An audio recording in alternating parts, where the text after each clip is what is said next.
한 주 동안 평안하셨습니까? 예. 자, 오늘은 우리가 이사야서 42장을 살펴볼 차례인데요. 42장의 전반부는 종의 노래들 중에서 첫 번째 예라고 얘기할 수 있습니다. 지난주에 잠깐 말씀드렸듯이 종이라는 것은 궁극적으로 메시아를 두고 하는 얘기지만, 그러나 더 나아가서 이사야 선지자도 여기에 포함이 돼 있고, 그리고 심지어는 고레스같이 하나님을 모르는 이방 왕도 포함이 되어 있다. 하나님께서 사용하시는 자들은 다 종으로 묘사되는 경우들이 많이 있기 때문에 그렇습니다.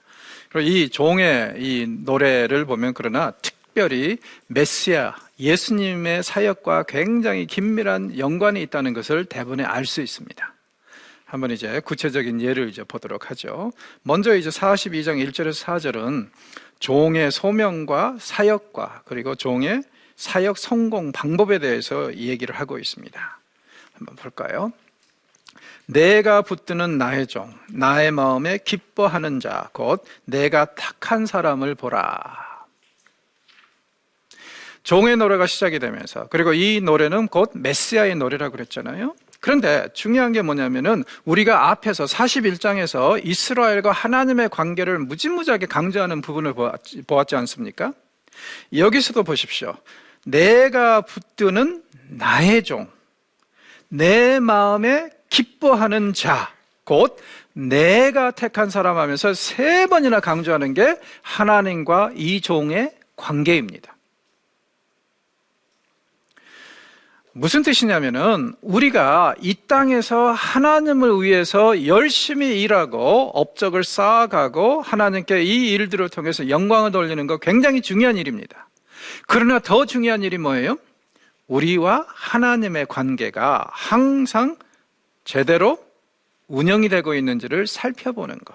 왜냐하면 하나님께서 가장 소중하게 여기시는 것이 우리와의 관계지, 우리가 무엇을 하고 안 하고는 그 다음 이야기라는 거예요.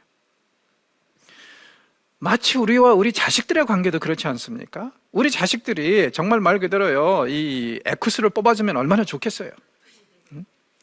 그러나 현실적으로 우리 자식들 중에서 그렇게 할 만한 애들이 얼마나 있어요? 별로 없죠. 그러나 그럼에도 불구하고 여러분들이 그렇게 자식들을 애지중지하고 귀하게 여기는 건 뭐냐면은, 심지어는요, 어버이날에 꽃으로 퉁치는 애들이라 할지라도 그저 그 관계 때문에 기뻐하고 귀하게 여기는 거 아닙니까? 그렇죠? 자식들과의 그 관계. 그렇죠? 그래서 이 관계라는 것이 얼마나 중요한지를 다시 한번 생각을 해보십시오. 예레미야 선지자를 부르실 때도 제일 먼저 확인하시는 게 뭐예요? 내가 너를 네 어머니의 태 속에 있을 때부터 알았노라. 그리고 그때 내가 특별히 구별하여서 너를 이렇게 선지자로 세웠느니라. 그러니까 이 관계라는 것이 굉장히 중요한 거예요. 특별히 사역자들이 제일 위험에 빠질 수 있는 것들이 그런 것 같습니다. 뭐냐면요, 하나님의 일을 하다가 너무 바빠가지고 하나님과의 관계를 등한시하거나 무시하는 경우들이 종종 있어요. 그건 분명히 잘못된 겁니다. 우리와 하나님의 관계가 제일 중요한 거예요. 그래서 하나님께서 자기 종을 택하셨고, 또 자기가 그 종을 매우 기뻐하고, 그 다음에 이 사람을 통해서 일을 하려고 이렇게 세 번이나 이 종 관계를 얘기를 하는데, 그 다음에 나오는 게 뭔지 보십시오. 보라, 내가 나의 영을 그에게 주었은즉 그가 이방의 정의를 베풀리라. 먼저 관계가 확실하게 정리가 된 다음에, 확인된 다음에 하나님께서 그에게 뭘 주셨어요? 영을 주셨다. 무슨 뜻입니까? 능력을 주셨다. 우리가 종종 그런 얘기를 하잖아요. 사역이나 섬김은 우리 능력으로 하는 것이 아니라 하나님이 주시는 능력으로, 하나님께서 주시는 힘으로 한다. 맞습니다. 여기서도 하나님께서 종과의 관계를 확인하신 다음에 주시는 게 뭐예요? 능력이죠. 그렇기 때문에 우리가 사실은요, 하나님을 위해서 얼마나 많은 능력을 가지고 있고 안 가지고 있고는 그렇게 중요한 건 아니에요, 사역에서. 왜? 우리는 마른 막대기와도 같은 우리를 들어서시는 하나님을 믿지 않습니까? 그리고 우리가 하나님께 순종만 하면은, 우리에게 만약에 어떤 능력이 필요하다면 하나님께서 채워주셔서 그 일을 감당하도록 하게 하신다는 것이 우리의 고백 아닙니까? 그러면 우리에게 중요한 것은 우리가 무엇을 가지고 있다 없다가 아니죠. 중요한 것은 뭐냐면은, 영어로 말하면 그러니까 ability, 능력이 아니라 availability. 내가 얼마나 하나님께 내 자신을 내놓고 하나님이 쓰시고자 하는 대로 그렇게 쓰임을 받을 수 있는 준비가 되어 있느냐, 이게 중요한 것이지, 내가 무엇을 가지고 있고 없고는 그렇게 크게 중요한 것은 아닌 것 같아요. 왜? 여기서도 말씀하시듯이 하나님께서 택하시고 종으로 세우시면 어때요? 그에게 능력을 주십니다. 그리고 실제로 생각해 보면요, 만약에 하나님께서 사역을 하실 때 우리 인간의 능력에 의존해서 우리가 가지고 있는 재력이나 이 재능, 이런 것들을 바탕으로 해서 사역을 하셨다면, 저는 이렇게 확신합니다. 이미 하나님은 수천 년 전에 부도 처리되셨습니다. 부도 나셨어요. 다행히 하나님은 그렇게 일하시지 않고 자기의 능력을 종들에게 부어주셔서 일을 하시기 때문에 오늘날 이렇게 되는 거 아닙니까? 그리고 이 종은 하나님의 능력을 받아서 무슨 사역을 하냐면은 이방의 정의를 베풉니다. 자, 이 말씀만 보고는 정확하게 이 이방의 정의를 베푼다는 것이 무슨 뜻인지 잘 이해를 할 수 없어요. 그런데 전체적인 문맥에서, 맥락에서 보면은 무슨 얘기냐면은, 예전에는 이방인들은 우상을 숭배할 수밖에 없었어요. 왜냐하면은 하나님께서 그들을 자기 백성 삼으시지 않았기 때문에. 그리고 하나님께서 그들에게 별들을 주시고 돌덩어리를 숭배하도록 주셨단 말이에요. 이제 이 종 메시아가 해야 될 일은 뭐냐면은 열방의 정의를 베푸는 건데, 뭐냐면은요, 그들이 더 이상 우상을 신으로 숭배하지 않도록 하나님을 가르치고 선포하는 것. 그래서 옛날에는 주의 백성들 이스라엘에게만 기회가 있었다면, 이제는 온 열방에게 공평한 기회를 주어서 그들이 하나님을 믿든지 안 믿든지 결정하도록 하는 것.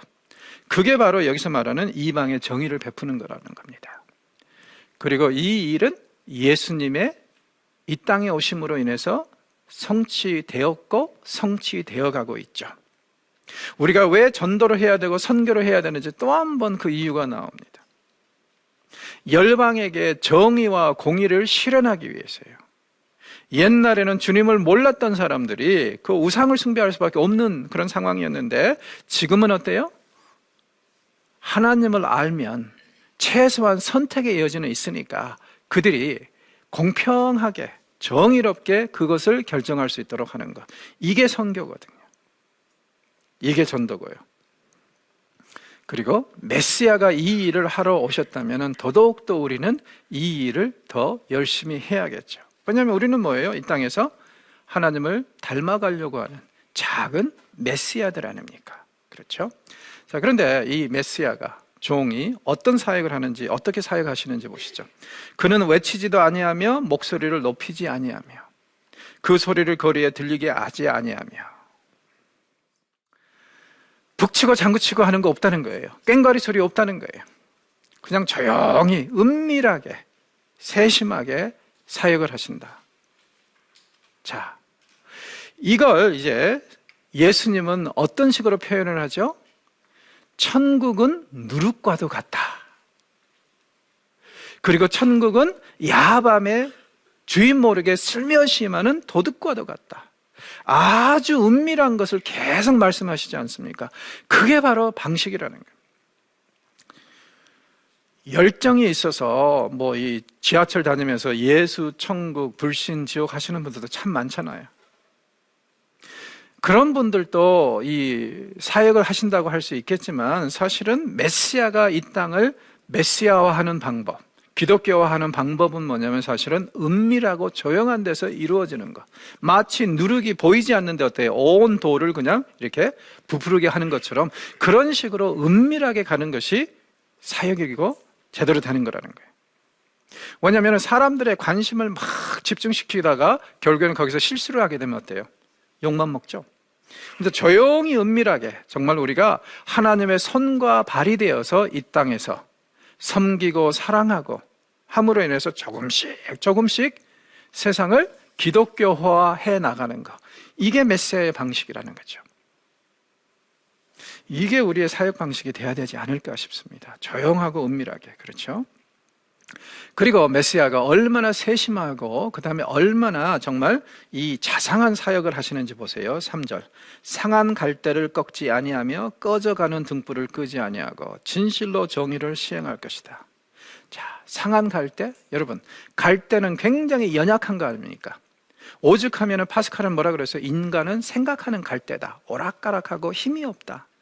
자, 그나마 갈대가 꺾여버렸어요. 쓸모 있어요? 없어요? 이사야서 36장에 랍사게가 막 떠들어댄 얘기 중에 뭐가 나왔죠? 이집트를 의존하는 것은 상한 갈대로 만든 지팡이를 의존하는 것뿐이다. 그리고 상한 갈대로 만든 지팡이에 의존하는 것은 곧 손을 베겠다는 뜻이다. 이렇게 아주 맹렬하게 얘기를 했잖아요. 그거예요. 상한 갈대는 쓸모가 없어요. 심지어는 지팡이도 못합니다. 손이 상하니까. 자, 그런데 중요한 게 뭡니까? 메시아는 아무 쓸모도 없는, 이 종은요, 아무 쓸모도 없는 상한 갈대마저도 소중히 여기고 어떻게든지 이 갈대가 회복될 수 있도록 사역하고 섬겨주고 치료하는 자가 바로 종이라는 거예요. 그리고 또 보십시오. 꺼져가는 등불을 끄지 않는다? 여러분, 등불이 언제 제 역할을 합니까? 불을 밝힐 때죠. 그런데 지금 꺼져가고 있어요. 쉽게 말해서 조그만 불씨만 남아있고 연기만 솟아나고 이제 불꽃은 없습니다. 그러면 사실은 이 등불은 이미 수명을 다한 거 아니에요? 그렇게 생각할 수 있는데 종은 어떻게 한다고요? 그 꺼져가는 등불마저도 포기하지 않고 끝까지 다시 회복시켜서 불의 역할을 하도록, 다시 불꽃을 피울 수 있도록 보존하고 치료하고 회복하시는 분이 메시아다. 여러분, 우리가 이 땅에서 지향해야 될 이 사역이 바로 이런 거 아니겠어요? 능력 있고 잘 나가는 사람들만을 통해서 하나님의 일을 이루어가는 것이 아니라 정말 말 그대로 상처투성이고 절망적인 상황에서 꺼져가는 등불과 같고 상한 갈대와 같은 사람을요, 잘 양육하고 섬기고 치료해서 그들이 정말 제대로 된 갈대 역할을 하고 그 다음에 등불 역할을 하게 하는 것, 이것이 진정한 사역 아니겠습니까? 그렇죠? 우리가 이런 면에서 이 종을 좀 닮아갔으면 좋겠습니다. 종이 누구라고요? 바로 하나님이시고 메시아이십니다. 제발 우리가 정말 이런 사역, 세우고 치료하고 회복하는 그런 사역을 좀 만들어 갔으면 좋겠습니다. 생각해 보십시오. 사실 여기에 이제 사역의 제일 큰 의미도 있고요. 왜냐면은 어때요? 세상에서 잘 나가는 사람들은 어떻게 보면 우리의 도움도 필요 없어요. 근데 사실 우리의 도움이 제일 필요한 때가 언제입니까? 가장 연약하고 힘든 사람들, 세상에 지치고 이렇게 꺾이고 저렇게 꺾인 사람들이 정말 사람 대접받고 그리고 치유와 회복을 이루어 나가는 일, 이렇게 하는 것이 사역이고 교회 공동체가 되어야 되지 않을까요? 그래서 그런 면에서 우리가 좀 많이 생각해 볼 필요가 있는 것 같아요. 자, 그리고 종이 이렇게 일을 하는 거, 그러니까 치료하고 회복시키고 상한 갈대도 꺾지 않고 이 꺼져가는 등불을 끄지 않는 거, 다시 회생시키는 거 쉬운 일일까요? 메시아이시기 때문에, 하나님의 아들이기 때문에 쉬운 일일까요? 자, 4절은 그런 상황에서 깨몽합니다. 꿈 깨라 그럽니다. 사실 아니라는 거예요. 보십시오. 그는 세하지 아니하며 낙담하지 않을 것이다. 무슨 뜻입니까? 메시아가 하는 사역도 얼마나 힘든지 쉽게 세할 수 있고 낙담할 수 있다는 거예요. 예수님 생각해 보십시오. 마지막에 감람산으로 올라가서 이제 기도하실 때 그때 하신 기도가 뭐였습니까? 아버지, 하실 수만 있다면 이 잔을 내게서 거두어 주십시오. 얼마나 힘이 들고 간절했는지 그분의 기도가 땀을 뻘뻘 흘리며 하셨는데 그 땀이 어땠다고요? 땀방울이 땅에 떨어질 때 피로 변하더라. 사역은 날로 먹는 거 아닙니다. 섬김은 결코 쉬운 거 아닙니다. 이 땅에서 우리가 하나님의 이 자녀가 돼가지고 이 사역을 하고 섬기는 거요, 쉬운 거 아니에요, 절대. 심지어는 메시아도 이렇게 힘들고 어려웠는데 얼마나 우리는 더 어떤 때는 이를 악물고 버텨내야 될까요? 그러나 해야 됩니다. 왜? 이게 메시아가 우리에게 보여주신 사역의 모습이었으니까요. 그리고 우리는 메시아 닮기를 원하니까 절대로 좌절하고 절대로 납당해서는 안 됩니다. 힘들고 어려울 때, 좌절하고 싶을 때 하나님께 기도해야겠죠. 도와달라고. 그리고 분명히 예수님을 도와주셨던 것처럼 우리를 또 도우실 것입니다. 그러면서 조금씩 정말 말 그대로 너무너무 힘든 상황에서도 사역을 해나가면서 세상의 정의를 우리가 이루어 나가는 것이 사역입니다. 저는 저희 학생들한테 종종 그런 얘기를 해요. 마징가 Z라는 거 아시죠? 사역에는 마징가 Z 시오리가 있다. 이론이 있다. 뭐냐면은 사역을 하다 보면은 마징가 Z처럼 힘들게 하는 사람들이 꼭 나온다는 거예요. 근데 이제 이게 어디서 시작을 하냐면 마징가 A에서 시작해요. 그래서 이제 속으로 생각하기를 저 사람만 없어지면, 저 마징가 A만 사라져주면은 많은 문제가 해결이 될 텐데, 그래서 열심히 이제 마징가 A 문제 가지고 고민하고 기도하면서 할 수도 있어요. 그래서 이제 드디어 이제 어느 날 어떤 일을 통해서 이제 마징가 A가 다른 교회로 가든지 어디로 떠나서 이제 그 문제가 해결했다. 그러면 그때 뭐 감사언급을 하고 만사 띵호하라고 찬양할 필요 없다는 거예요. 왜냐면은 심지어는요, 다른 데서 새로 유입이 되지 않는 상황에서도 분명히 마징가 B가 나올 거라는 거예요. 그리고 이것은 끝까지 갑니다. 언제까지? 마징가 Z까지. 그리고 더 중요한 것은 뭐냐면요, 마징가 A보다 마징가 B가 더 힘들게 해요. 그리고 마징가 C가 또 강도가 B보다 더 세고. 그러니까 차라리 처음부터 아예 마징가 A를 가슴에 품고 그냥 어떻게든지 이 사람하고 같이 살려고 발버둥 치고 노력하는 것이 차라리 현명하다. 왜? 마징가 Z까지 가면은 진짜 그때는 주님이 오셔야만이 해결이 된다. 그리고 너무 힘들다. 그렇죠? 사역을 하시는 분들은 제가 무슨 얘기를 하는지 분명히 아실 겁니다. 사역 절대로 쉽지 않습니다. 까딱하면 우리를 쇠하게 하고 까딱하면 우리를 낙담하게 하는 것이 사역이 될 수 있어요. 그러나 그 화살을, 마징가 A의 화살을 우리가 가슴으로 이겨내지 못하면, 견디지 못하면, 그래서 그게 너무 싫다고 힘들다고 뛰쳐나가면은요, 마징가 B, C가 기다리고 있다는 거. 그걸 기억하십시오. 메시아의 사역도 가시밭길이었다면, 그렇다면 더더욱더 우리는 이 땅에서 사역하는 것에 대한 장밋빛 견해는 깨야 됩니다. 그렇죠? 힘들고 어려울 수 있어요. 자, 그러면은 이 종,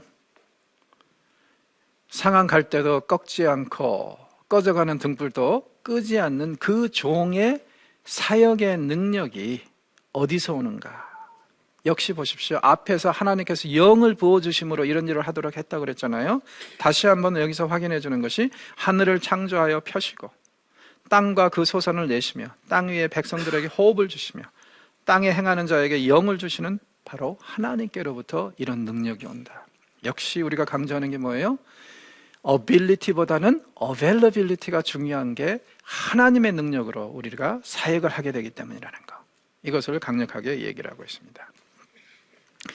또 하나님께서 부르신 종에 대해서는 분명히 책임지신다는 것을 이런 식으로 표현합니다. 나 여호와가 의로 너를 불렀은즉 내가 내 손을 잡아 너를 보호하며.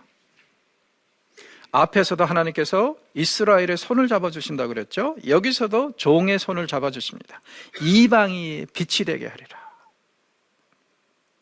자, 이방의 빛이 된다? 원래 종은 이스라엘, 주의 백성을 상대로 해서 사역을 하도록 했어요. 그러나 어느 순간에 종의 노래에 들어가면은요, 이방의 빛이 될 것이라고 얘기를 합니다. 자, 예수님의 사역을 보십시오. 이 땅에 계실 때는 누구를 상대로 사역을 하셨어요? 유대인들. 그렇죠?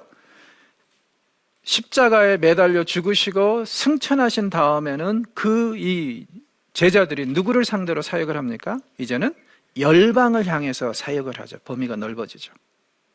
그리고 그 사역의 수혜자들이 바로 우리 아닙니까?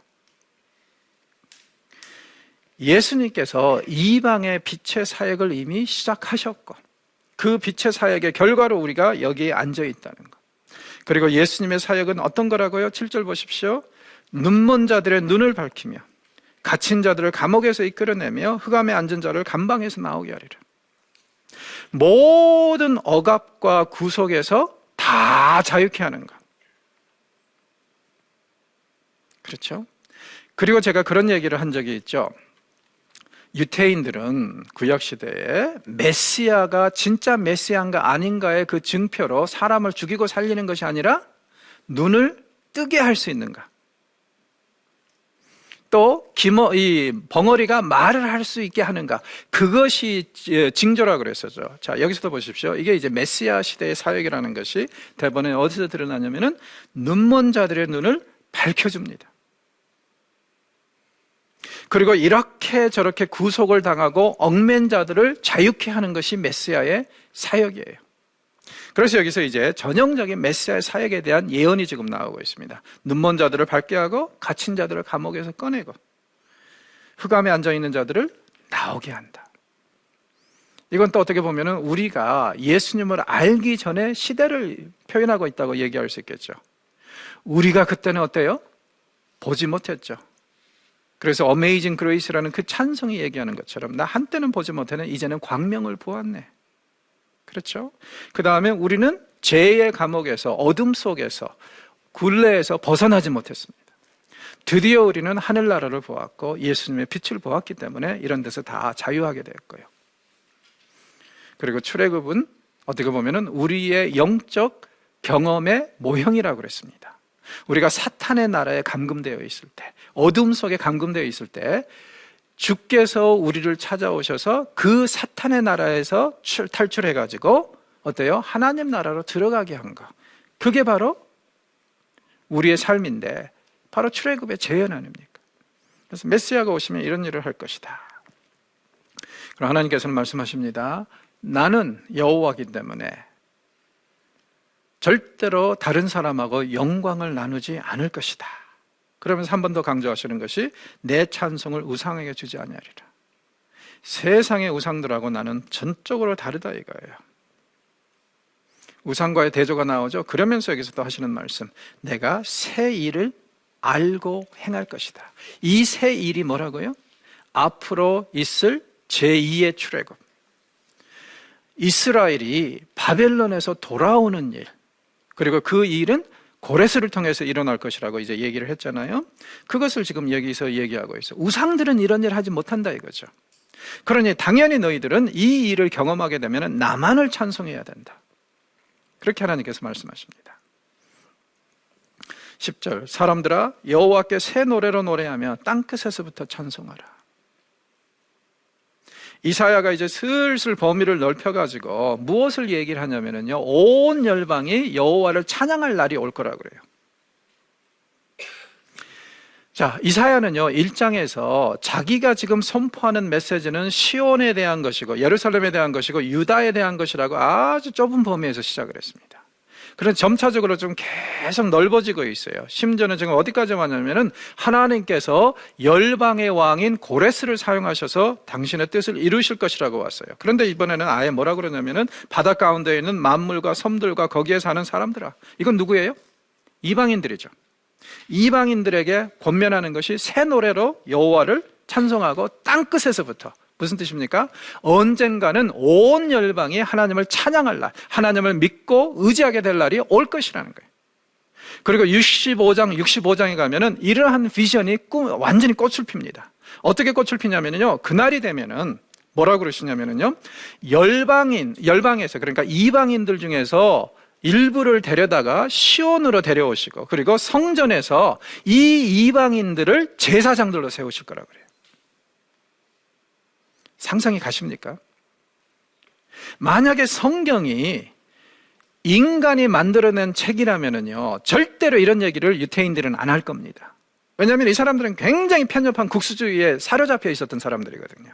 자기네들만이 천국 갈 사람들이고 나머지는 다 지옥의 유황불에 떨어져서 타죽을 장작개비 정도로 생각했어요.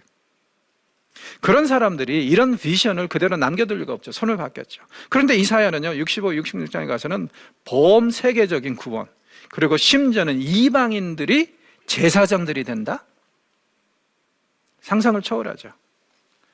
그런데 여러분, 이건 사실은 이사야서 2장에서 미리 예고되어 있었지 않습니까? 열방이 시온에 와서 하나님의 말씀을 배우고 열방으로 가서 전도를 하고, 그래서 이제 하나님의 말씀이 세상을 지배하니까 이 땅에 평안이 임하더라. 그렇죠. 그러니까 이사야는 지금 작은 범위에서 비전을 시작을 했다가 이제는 완전히 그것을 범세계적인 범위로 끌어올리고 있습니다. 저희도 그랬으면 좋겠어요. 우리가 행동은 실천은 작은 규모에서 하되, 그러나 항상 세상을 품는 꿈을 가지고 있었으면 좋겠습니다. 그래서 범세계적인 차원에서 세상을 바라보고 이 세상에서 할 일을 찾고, 이게 바로 하나님의 비전이라고 저는 생각을 합니다. 그래서 지금 이사야는 언젠가는 온 세상이 하나님을 찬양할 날, 그래서 이제 11절 즐거이 부를 날이 올 것이라고 얘기를 합니다. 그리고 온 세상에 하나님을 찬송하는 일이 아주 팽배해질 것이라는 것을 예고하고 있습니다. 또 이 일을 이루시는 분, 하나님이라는 것을 강하게 얘기를 하는데, 하나님께서 이 일을 분명히 하실 것이라는 것, 그것을 어떤 식으로 표현을 하냐면요, 14절 보십시오. 내가 오랫동안 조용하며 잠잠하고 참았으나 내가 해산하는 여인같이 부르짖으니 숨이 차서 심히 헐떡일 것이니라. 무슨 뜻이죠? 그동안에 하나님이 침묵하셨던 것을 인정하시는 거예요. 왜냐하면 지금 때가 이르지 않았기 때문에 주의 백성들이 바벨론으로 끌려와서 아무리 탄식 어린 기도를 해도 하나님은 침묵하셨습니다. 그런데 드디어 이제 하나님의 때가 이르렀어요. 그래서 지금하고 그때를 비교하니까 어떤 식으로 대조가 되고 있냐면, 그때는 내가 조용히 있었다면 이제는 뭐와 같다고요? 해산하는 여인과 같이 부르짖으라. 제 아내가 그러는데 삶에서 제일 고통스러운 게 해산의 고통이라고 그러더라고요. 남자들은 잘 모르죠. 그런데 우리도 대가는 치릅니다. 아내가 이 애를 낳을 때 옆에 있다가는 큰일 납니다. 서양 여자들은 좀 굉장히 좀 직설적이잖아요. 그래서 이제 제 아이들이 태어날 때 병원에 가서 보면은요, 이 옆방에서 소리가 나고 막 그러는데, 뭐냐면은 여자가 애를 낳으면서 너무 힘드니까 남편한테 막 쌍욕을 해대고 머리끄댕이도 붙잡고 막 그렇게 그래요. 너 때문에 지금 애를 낳게 됐고 이런 고통이 임한다 이거죠. 그러니까 이제 그건 이제 억지이기는 하지만 얼마나 고통스러우면은 그 자리에서 뭐 남편한테 쌍욕을 해대면 머리를 잡고 그러겠어요. 듣고 충분히 이해가 갑니다. 그리고 해산의 고통이 임하면은요, 여러분, 아프면 아프다고 소리쳐야지 그냥 조용히 응응 하는 것은 그건 뭐 해결책은 아닌 것 같아요. 여기서 이미지를 보면 어때요? 여인이 언제 가장 힘들고 어렵게, 특히 이제 그 당시에는 에피드롤도 없었고, 그렇죠? 마취 같은 거. 그냥 이 생고생을 하면서 나면은 아마 세상에서 여자가 태어나가지고 가장 소리를 많이 지를 때가 이때 아니겠어요? 가장 액티브할 때란 말이에요. 하나님께서 예전과 지금 비교하시면서 나는 마치 해산하는 여인처럼 이제는 왕성하게, 확실하게 이 일을 해결할 것이라는 거예요. 그래서 숨이 차서 심히 헐떡일 것이다. 나 절대로 침묵하지 않겠다. 이제는 내가 정말 너희들을 충분히 사랑하고 충분히 그 사랑을 표현하고 구원할 것이다. 그것을 분명히 말씀하십니다. 그리고 이 하나님이 새 일을 하시는데 어떤 일이냐면요, 내가 맹인들을 그들이 알지 못하는 길로 이끌고 그들이 알지 못하는 지름길로 인도하며 암흑이 그 앞에서 광명이 되게 하며 구분대를 곧게 할 것이라. 내가 이 일을 행하여 그들을 버리지 아니하리라. 하나님께서 이루실 구원은 정말 대단한 것. 어떤 거예요? 마치 맹인들을 끌고 가는 듯 하기는 하지만 이 맹인들이 누굽니까? 이스라엘이죠. 알지 못하는 이스라엘. 그러나 이 상황에서 모른다고 해서 이상한 대로 끌고 가지 않고 가장 지름길로, 가장 좋은 길로 인도하고 구분길도 없이 그들을 데리고 갈 것이고 절대 버리지 않을 것이다. 역시 여기서 강조하는 게 뭡니까? 이스라엘아, 네 감정을 믿지 말고 나 믿어봐. 내가 분명히 이 일을 이룰 것이야. 그리고 나 한번 믿어보고 나에게 너 손 주고 내가 인도하는 대로 한번 따라와봐. 그러면 너희들은 놀라운 구원을 경험하게 될 것이다. 그러나 이스라엘 제대로 따라오지 않죠. 그래서 이제 여기서 하나님도 답답하니까 뭐라 그래요? 18절, 너희 못 듣는 자들아 들으라, 맹인들아 밝히보라. 자, 메시아의 사역이라는 것이 역시 여기서도 강조되는 게 뭐예요? 맹인들이 나오고 듣지 못하는 자들이 나오죠. 그래서 지금 여기 보니까 메시아가 하시는 일이라는 것을 이런 식으로 표현하고 있는 거예요. 그러면서 맹인들이 누구예요? 듣지 못하는 자가 누구냐? 바로 다른 힘이 아니라 이스라엘이라는 거죠. 이스라엘이다. 그러니까 생각해 보십시오. 경제적인 논리나 세상의 논리에 의하면 맹인들이 또 듣지 못하는 자들이 뭐 이렇게 솔직히 말해서 우리에게 도움이 되겠어요? 아마 10중 8구로 어떻게든지 그 사람들을 떼어놓으려고 노력을 하겠죠. 하나님은 어떤 분이시라고요? 아니다. 나는 다 그들을 품고 더 나아가서 정말 그들을 치료하고 회복시킬 것이다. 하나님과 우리가 굉장히 많이 대조가 되고 있습니다. 자, 그러면서 너희 중에 누가 이 일에 귀를 기울이겠느냐? 누가 내 뒤에 올 일을 삼가 듣겠느냐? 즉 다시 말해서 하나님께서 이 일을 계획하시는 것은 누가 알겠느냐? 우상들이요? 우상들은 절대로 그런 것을 알 리가 없죠. 그렇죠? 그래서 이제 하나님의 특별한 분을 이런 식으로 이제 표현을 하고 있습니다. 그리고 이제 더 나아가서 굉장히 어떻게 보면 이스라엘이 충격을 받을 수 있는 말씀을 24절에서 합니다. 야곱이 탈취를 당하게 하신 자가 누구냐? 이스라엘을 약탈자들에 넘기신 자가 누구냐? 여호와가 아니시냐? 이스라엘은 지금 완전히 하나님이 마르둑에게 무릎을 꿇어서 자기네들이 바벨론으로 와 있다고 생각을 하고 있단 말이에요. 대부분 사람들이. 그런데 여기서 하나님께서 하시는 말씀이 아니다. 너희들을 바벨론으로 내친 자도 나다 이거예요. 너희들을 쉽게 말해서 약탈자들에게 넘겨준 자가 누구냐면 바로 나다. 그러니까 바벨론이 이스라엘을 멸망시킨 일이 바벨론이 능력이 있어서 그런 것이 아니라 하나님께서 그렇게 계획하셨다는 거예요. 자, 그러면은 하나님께서 그들을 이렇게 하셨다면은 이들을 구원하실 리가 또 누굽니까? 하나님밖에는 없죠. 저거하고 비슷하죠. 예를 들어서 여러분 어렸을 때 잘못해가지고 엄마나 아빠한테 매맞을 때 어떻게 하셨어요? 엄마 아빠 싫어하고 도망가는 것이 아이들의 습성이죠. 그러나 그렇게 해서는 문제 해결 안 되죠. 엄마가 때리고 아빠가 때리면은요 바짓가랑이 붙잡고 어때요? 잘못했습니다. 다시는 안 그럴게요. 하나님한테 맞았다. 그럼 우리는 본능적으로 어때요? 도망가려고 할 겁니다. 그러나 사실은 해결 방법은 뭡니까? 우리를 치신 그 하나님께 매달리고 나아오는 거죠. 저는 이런 면에서 참 안타까운 게 뭐냐면은 우리 중에 보면은 교회를 다니시다가 시험에 들어가지고 교회를 아예 떠나시는 분들 있잖아요. 그런 분들 중에서 일부는 소위 말해서 하나님께 맞아서 떠난다고 그래요. 그분들이 정말 하나님께 맞아서 이런 일이 일어난다고 생각한다면은 제발 제가 바라는 것은 그분들이 오히려 하나님께 매달려야 되는데 그래야지 해결책이 되는데 그 일로 인해서 떠나는 걸 보면 정말 안타까운 것 같아요. 영적인 원리는 분명합니다. 너희들이 여호와께 얻어 터졌느냐? 어떻게 하라고요? 여호와께 매달려라. 그 방법밖에 없다. 그리고 이 하나님은 너희들이 매달리면 분명히 구원하실 것이다. 어떻게 해요? 25절 보십시오. 어떤 분이신지 얘기합니다. 여호와께서 맹렬한 진노와 전쟁의 위력을 이스라엘에게 쏟아 부으심에 그 사방에서 불타오르나 깨닫지 못하고 몸이 타나 마음이 두지 않으나. 무슨 뜻입니까? 하나님에게는 어떠한 일도 해결할 수 있는 능력이 있다는 거예요. 그러니까 너희들을 내치셨다면 너희들을 다시 이 땅으로 이끌어 오실 수 있는 분도 하나님입니다.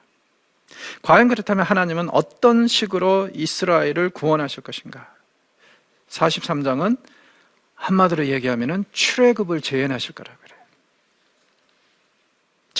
출애굽을 재현하신다. 그러면은 한번 생각해 보시죠. 이스라엘이 옛날 이집트에 있을 때 어떤 노력이나 힘으로 출애굽을 실현시켰습니까? 아니죠. 그들은 자신들이 먹고 살기에 바빴고 고통에서 너무나도 힘이 들어서 소리 지를 뿐 아무것도 할 수가 없었어요. 그때 하나님께서 구원자를 보내주셨습니다. 모세를 보내주셔서 그들을 구원하셨습니다. 그러면 이스라엘이 출애굽을 이루게 된 것은요, 절대로 그들의 노력이나 어떤 것에 있는 것이 아니라 전적으로 하나님의 능력과 은혜에 있었던 일이죠. 이번에도 이 43장이 강조하는 게 그런 테마입니다. 새로운 출애굽, 바벨론에서 너희들이 다시 돌아올 텐데 그 일에 있어서 너희들의 어떤 노력이 근거가 되는 것이 아니라 사실은 내가 여호와가 너희들에게 은혜를 베풀기를 원하고 일방적으로 자비를 베푸는 일의 결과이지 너희들이 어떻게 해서 되는 일은 아니라는 거예요. 그 점을 아주 강하게 강조하고 있는 것이 바로 43장입니다. 여기서도 역시 우리가 찬양으로도 부르는 그런 말씀들이 여러 번 나옵니다. 대표적인 예가 1절이죠. 너는 두려워하지 말라. 내가 너를 구속하였고 내가 너를 지명하여 불렀나니 너는 내 것이라. 가장 소중한 소유품을 포기할 수 없는 사람처럼 하나님은 절대로 이스라엘을 포기하지 않으실 것이다. 물론 때로는요, 이 소유품을 경우에 따라서는 어려운 일을 당하게도 허락하십니다. 그러나 절대 소유권은 포기하지 않으세요. 그리고 그런 어려운 일을 당하게 하시는 이유는 미워서가 아니라 무엇을 위해서라고요? 회복과 더 건강하고 건전한 모습을 되찾게 하기 위해서. 그러니 야고보 사도도 뭐라 그럽니까? 너희가 하나님께 얻어 터졌느냐? 감사하라고 그러잖아요. 왜? 얻어 터지는 자들마다 하나님께서 자식으로 인정하셨다는 증거라고 얘기를 합니다. 그래서 여기서도 내가 너를 구속하였고 내가 너를 지명하였고 불렀나니 너는 내 것이라.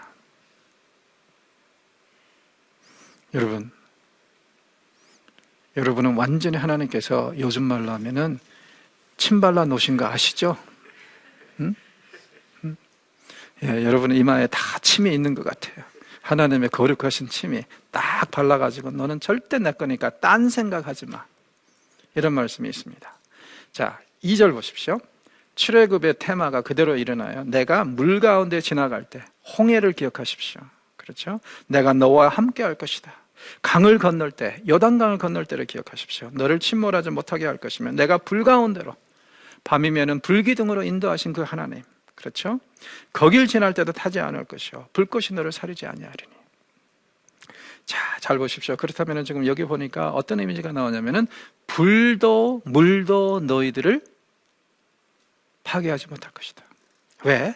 너희들이 물을 건너게 되면 내가 너희들과 함께 하면서 보호할 것이고 너희들이 불을 지나가게 되면은 또 거기도 내가 함께 할 것이다. 사실 이집트에서의 경험을 성경은 뭐라 그래요? 풀무불 같은 경험이라고 그러죠. 엄청난 재앙이 있었던 것. 그러나 결코 너희를 사르지 못할 것이다. 왜? 하나님께서 이 이스라엘을 다 침발라 놓으시고 너는 내 것이라 하고 선언하셨기 때문에 그렇습니다. 그리고 하나님은 자기의 가장 소중한 소유를 절대 포기하실 분이 아니죠. 여러분이 바로 그 하나님의 가장 소중한 소유품이십니다. 하나님은 절대로 여러분을 포기하지 않으실 것이고 계속 구원하실 것이고 도와주실 것이고 함께 하실 것입니다. 자, 오늘은 여기서 마무리하겠습니다. 고맙습니다.